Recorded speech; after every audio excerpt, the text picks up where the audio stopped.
Hi, welcome back. It's me, Devraj, and back with the tarot, the esoteric tarot from the builders of the Adytum.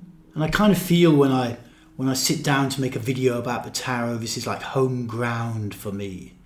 I guess because it seems like for so much of my life, I've been caught up in the esoteric tarot. And if I look at that rationally, it's not really true. I did about 5-6 years with builders of the Adytum, who are very tarot-heavy school, esoteric tarot-heavy school, back about a quarter century ago. And then the last 3 years or so, I got right back into it and have been getting into the keys. Before we actually look at the Hanged Man, let me just recap, how to work with these keys on an esoteric level, which is, really making sure you take in the symbology as well as take in the whole card.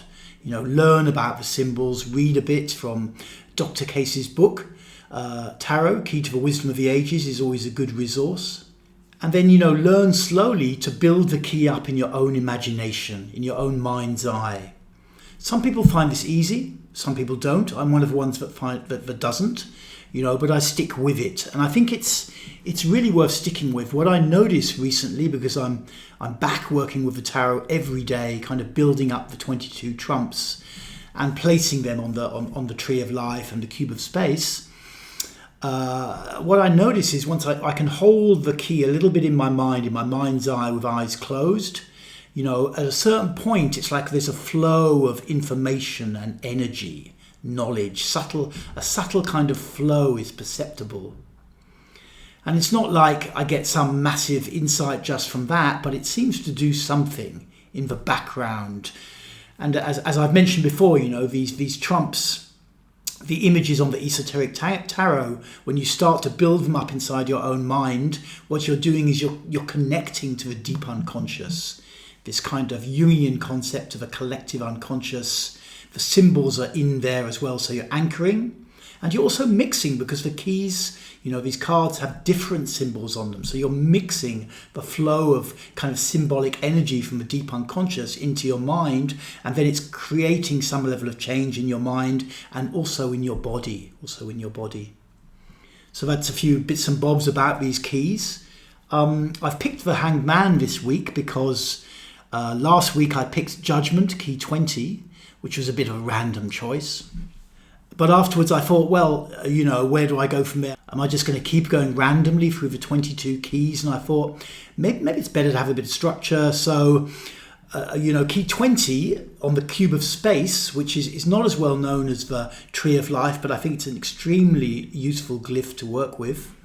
Let's take a look at the cube. It's not a great picture of the cube, but what's interesting about the cube, as opposed to, say, the tree of life of the Western school, is that the cube, it matches the assignation of Hebrew letters that's given in the Sefer Yetzirah and in traditional schools of Jewish Kabbalah, which is to say that of the 22 letters of the Hebrew alphabet, obviously you can assign one to each of the 22 keys of the Tarot Major Arcana. But when you then place them on a glyph, like the cube of space or the tree of life, you have a few choices, because the Hebrew letters, there are 3 types of them. You've got the simples or elementals, there's 12 of those. And then you've got the 7 doubles, and then you've got the 3 mothers. And on various kind of Jewish versions of the Kabbalistic tree of life, they stick to that. So the 3 kind of, cross rails on the tree, the 3 paths that run across the tree, they assign to the mothers. And then the 7 verticals, they assign to the doubles. And then the 12 paths, diagonal paths that connect the different sephirot, they assign to the simple letters. But on the Western version of the tree that emerged from, I think, Eliphas Levi and the Golden Dawn, that system isn't followed. The 22 letters of the Hebrew alphabet are mapped to the 22 keys, but they're not placed on the tree in that kind of arrangement. However, if you're a fan of the cube of space, and builders of the Adytum were quite big on the cube of space, that arrangement is kept to. So this is a rather long way of saying that you will find on these 3 axes of the cube, width, height and depth, you'll find the 3 mother letters. Last week we did key 20, which is assigned to Shin, and this week the Hanged Man is assigned to this east-westerly direction. Next week we can do the Fool, key 0, which goes from above to below. And then we can move to the sides and the centre, and then we can move to these, which are all the doubles of the Hebrew alphabet, and then to the edges, the 12 edges of the cube, which are assigned to the simple letters. Okay, hopefully that's not too long and complicated, not too much information. If it is, don't worry about it too much. It'll all get clear over time. The thing with this Kabbalah stuff, like many things in life, it's all about keeping going. Let's take a look at our Hanged Man. The things to learn about it are the attributions and the symbols themselves. So what can we see? Attributions, that's the kind of easy part, which bit connects to which. It's assigned to the Hebrew letter Mem, which, like I said, is one of the mothers, and relates to the element of water. That's the 13th letter of the Hebrew alphabet, and it's given number 12. You'll notice that the letters of the alphabet are all shuffled one number to the side, because the first one, Fool, the Fool is assigned key 0. It's got this purple-blue backing around here, around the sides. And, if you're interested in esoteric colour assignations and stuff, you can look into that from Dr. Case's book. It's not massively my thing. And then finally, with the attributions, if we look at the Tree of Life, here's our glyph of the Tree of Life from Builders of the Adytum. It's not such a great one to show on a computer, I don't think. But anyway, key 12 is here, between Geburah and Hod. What's kind of interesting about this path, or what jumps out to me, is this... if you're travelling up the tree, say you were, everything goes through this central sphere, Sephirah, except for this one and this one, assigned to key 10, the Wheel of Fortune. So that's something you can meditate on a little bit if you feel to. And then if we now start to take a look at the symbols of this key. So what we've got is kind of like a Hebrew letter Tav made by 3 pieces of wood, from which is suspended this guy. And what you'll notice with these 2 uprights is that they each have like 6 little X branches that have been lopped off. And this again is very significant. It's a similar symbol to that we saw last week with the figures in grey emerging from their coffins. Let's find the old figures in grey. Back where we were last week, these figures, 3 figures emerging in grey. The symbols are similar because these 12 branches that have been lopped off stand for the 12 astrological houses. And they're understood in this system as like 6 pairs of opposites, or in fact 6 dialectics, opposing kind of poles that you can be involved in life. And if you go deeply enough into the poles, you unbind energy from your body, you unbind the astral light, as I was saying in another talk, and you unbind emotion from your body. So examples would, being rich, being poor, it's a dialectic that you can be in. You know what it's like to be wealthy and all the emotions that come with wealth and the challenges and complexities that come with wealth. And you know what it's like to be poor, to live in this state of contraction, to maybe suffering from like some low self-image every time you see the people around you who've got more visible wealth. It throws you into different feelings, and if you're open to process that, then energy moves through your body. Energy is unbound. Astral light, the great magical agent, is unbound from your system. Being happy, being sad is another pair of opposites, If you experience the full depth of sadness at the loss of someone, it clears something out of you. And if you're in ecstatic joy about something, it also clears something out of you. You could even say, any dichotomy can really fit, right-wing politics, left-wing politics.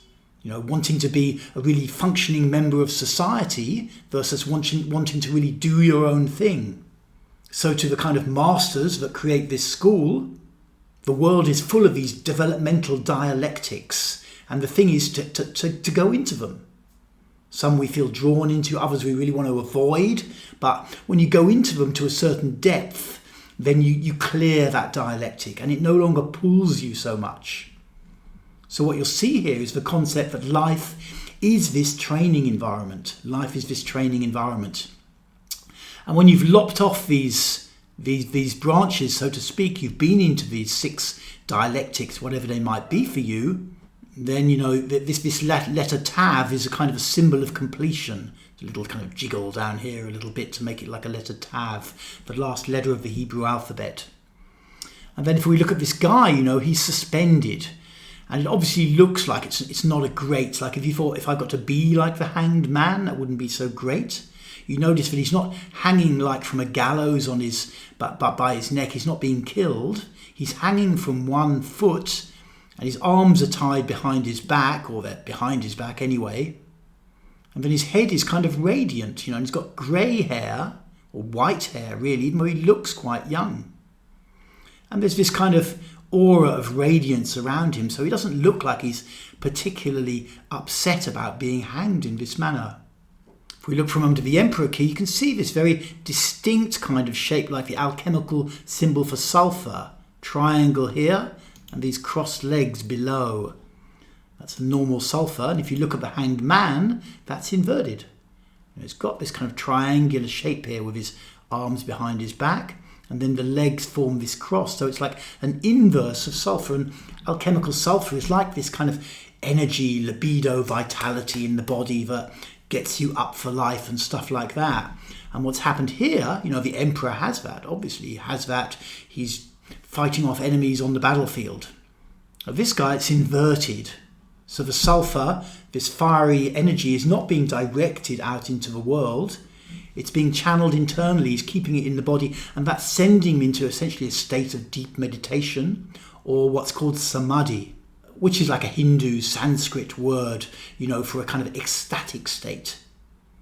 Back in the old days, they used to kind of, when the British and the time of the Theosophists and the Golden Dawn first learned about these kind of Eastern concepts, they got very excited about the different degrees of samadhi that you would get. I don't know if that's so relevant, but whatever you're into, you know. But so he's an inverted sulfur sign, and he's in a kind of ecstatic state.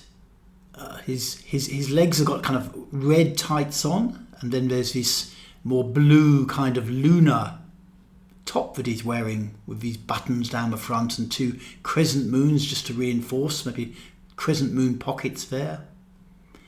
You know, and this is also forming a bit of you see a cross here. It's also like an inversed Venus symbol. Maybe you can also meditate on that, see how it fits in. Something very interesting about this character as well is that you'll notice that the kind of beneath his head, the ground has been hollowed out into a kind of channel.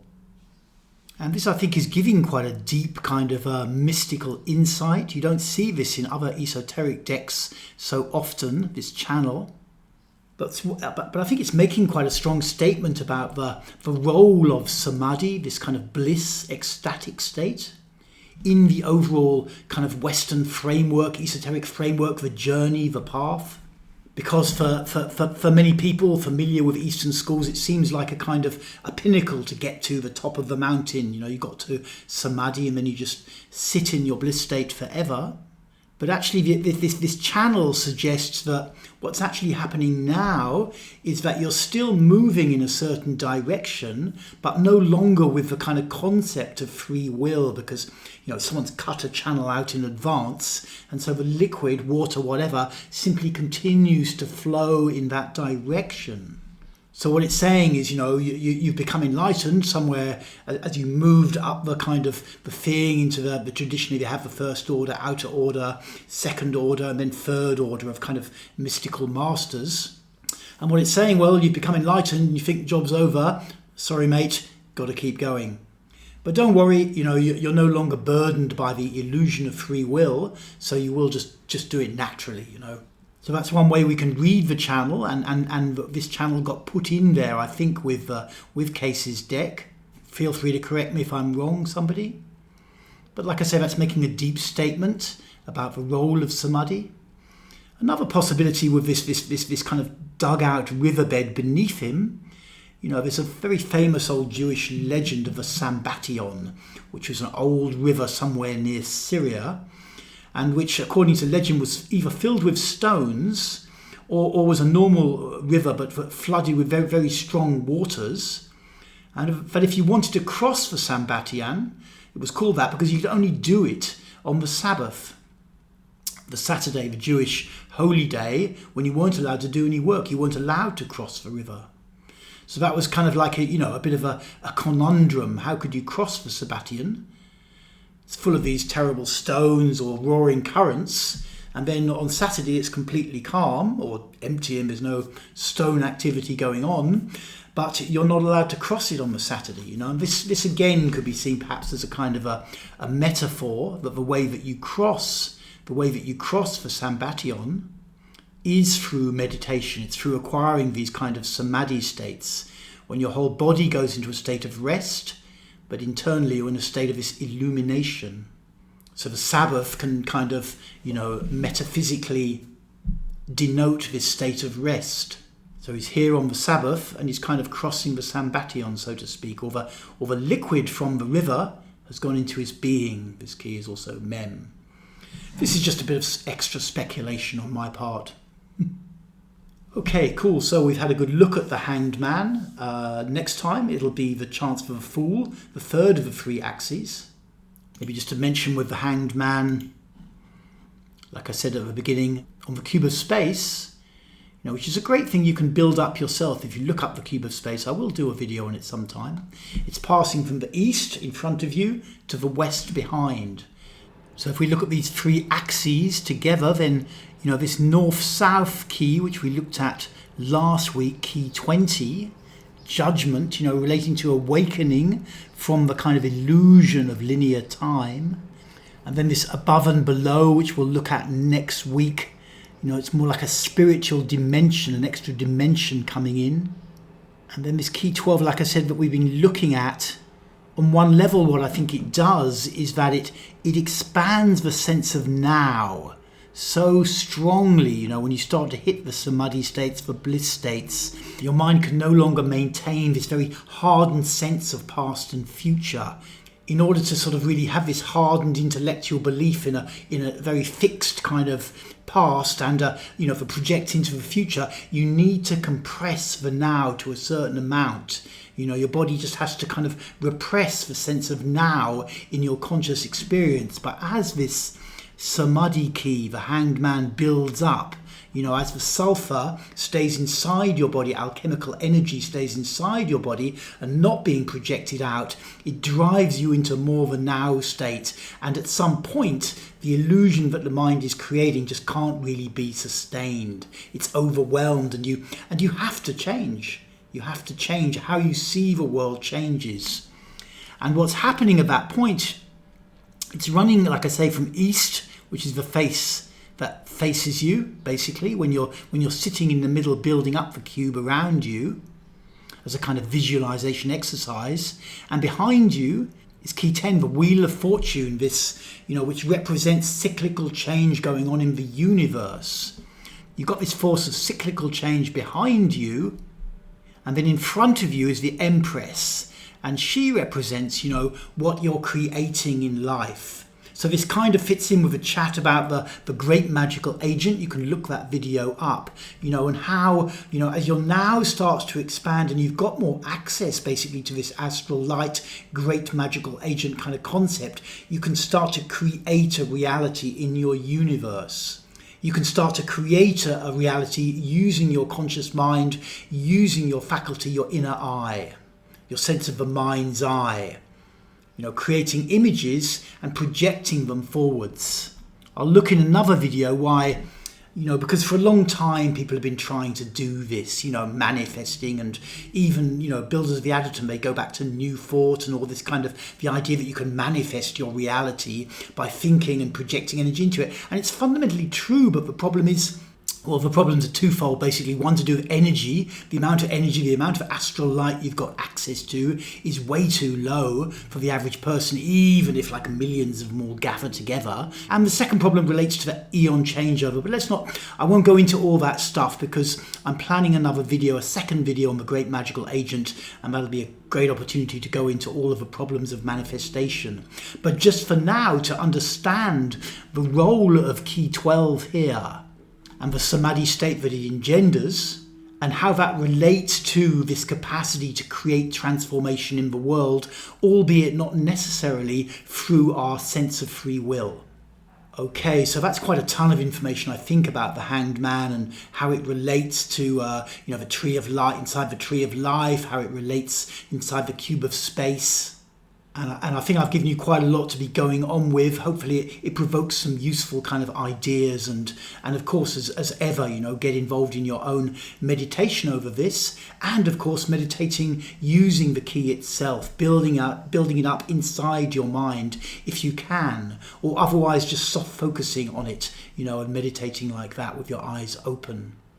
If you'd like to go on a long journey with the tarot keys, with these 22 trumps, then I recommend my book, Opening the Body with the Cube of Space, which mixes like weekly body work exercises, bioenergetics and breathwork stuff, with working with one key and learning where to place it on the cube of space. It can make an excellent course if you want to go deep into this work. And like I say, having this esoteric tarot radio set installed in your brain is, in my opinion, really, really useful. Okay, cool. So thank you for tuning in, and I'll see you again soon with some more esoteric tarot and some more mysticism in the body. Bye for now.